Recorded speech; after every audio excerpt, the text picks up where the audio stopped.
Assalamualaikum warahmatullahi wabarakatuh. Perkenalkan, nama saya Ahmad Fahri Guru Agung.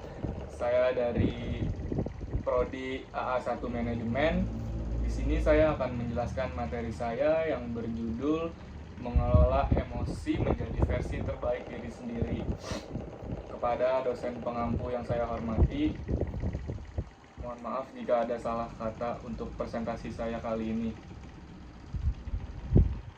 Yang pertama, di sini saya akan menjelaskan pendahuluan, yaitu yang terdapat di bab 1. Latar belakang yang saya tulis di materi ini. Emosi manusia itu memegang peran penting untuk menentukan tindakan dan keputusan seseorang.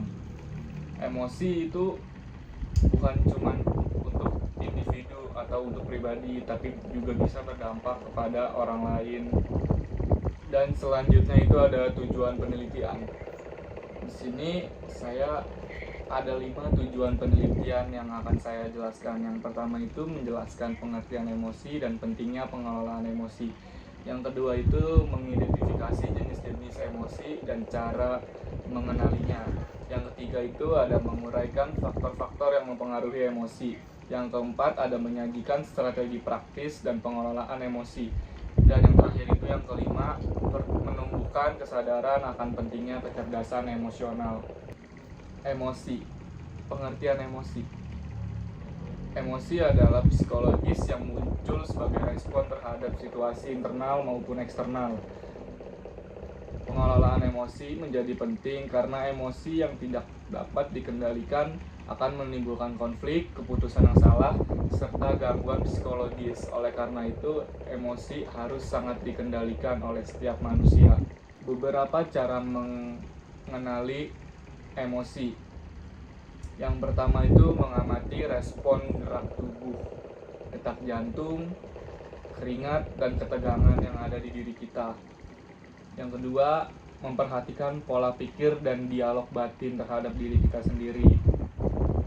Yang ketiga itu ada mencatat emosi harian dalam jurnal. Jadi ketika kita sedang merasa emosi, kita bisa mencatat emosi kita untuk menjadikan pengalaman ke depannya agar bisa dikendalikan. Yang keempat itu ada menggunakan skala 1-10 untuk mengukur intensitas emosi. Selanjutnya yaitu ada faktor-faktor yang mempengaruhi emosi. Terdapat menjadi 2 bagian. Yang pertama ada faktor internal dan yang kedua ada faktor eksternal.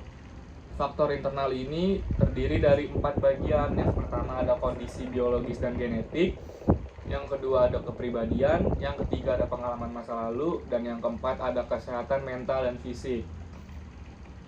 Selanjutnya itu ada faktor eksternal. Yang pertama itu ada di lingkungan sosial, yang kedua di budaya dan norma sosial, yang ketiga ada paparan media dan teknologi, yang keempat ada peristiwa kehidupan.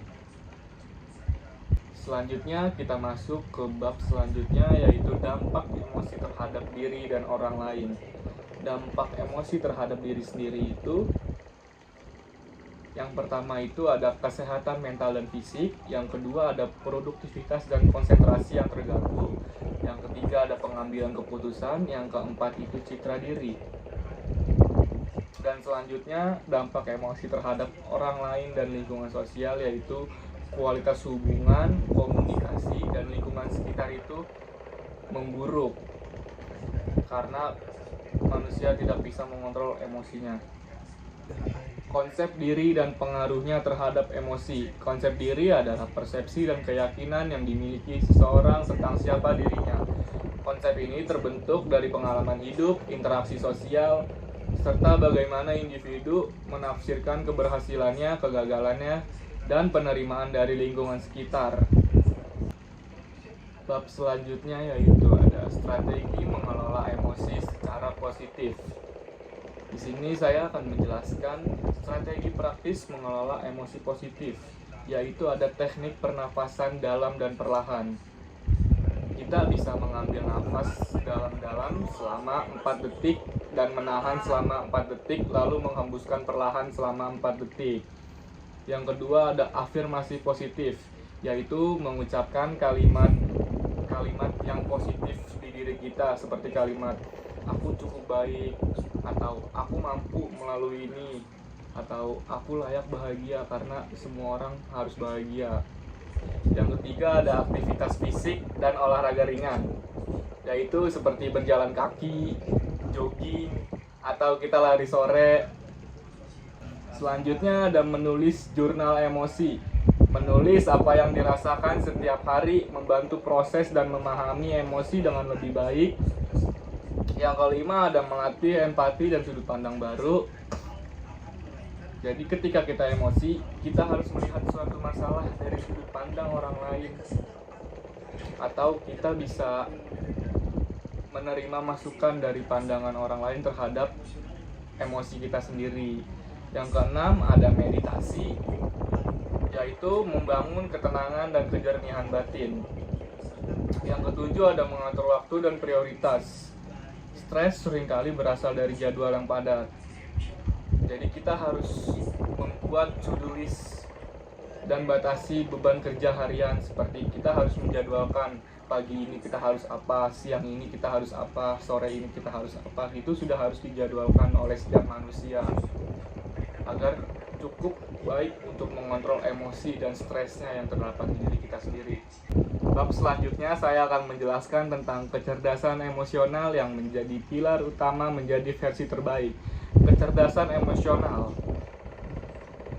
yaitu kemampuan seseorang untuk mengenali, memahami, dan mengekspresikan emosinya dengan cara yang positif. Manfaat kecerdasan emosional yaitu menjaga kesehatan mental dan fisik, menurunkan tingkat stres dan konflik interpersonal, terus memperkuat hubungan sosial dan keluarga, dan terakhir ada mendorong kesuksesan di dunia pendidikan dan pekerjaan. Selanjutnya di bab ini saya akan menjelaskan tentang refleksi diri dan kesadaran emosional. Refleksi diri adalah proses berpikir secara mendalam terhadap pengalaman, perasaan, dan tindakan kita untuk memahami makna di baliknya. Manfaat refleksi diri yaitu meningkatkan kesadaran emosional dan pengenalan diri, membantu kita memahami pola emosi dan perilaku, meningkatkan pengambilan keputusan dan pengendalian emosi.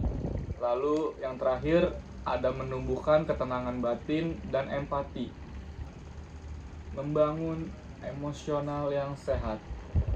Mengapa penting membangun emosional kebiasaan terhadap keseharian kita? Yang pertama, emosi mempengaruhi keputusan, motivasi, dan relasi kita. Yang kedua itu ada kebiasaan kecil sehari-hari dapat mencegah ledakan emosi besar. Yang ketiga, kebiasaan sehat memperkuat kemampuan regulasi emosi secara otomatis. Bab selanjutnya yaitu tentang komunikasi emosional yang sehat.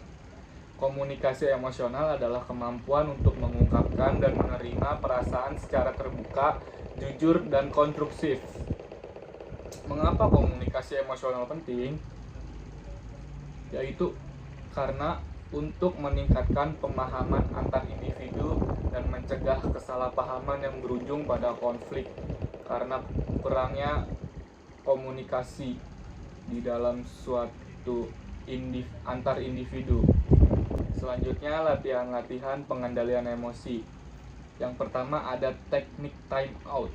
Teknik time out ini sederhana tapi efektif untuk menghentikan sejenak arus emosi yang memuncak sebelum mengambil tindakan. Yang kedua ada latihan pernapasan dalam seperti yang tadi saya sudah jelaskan.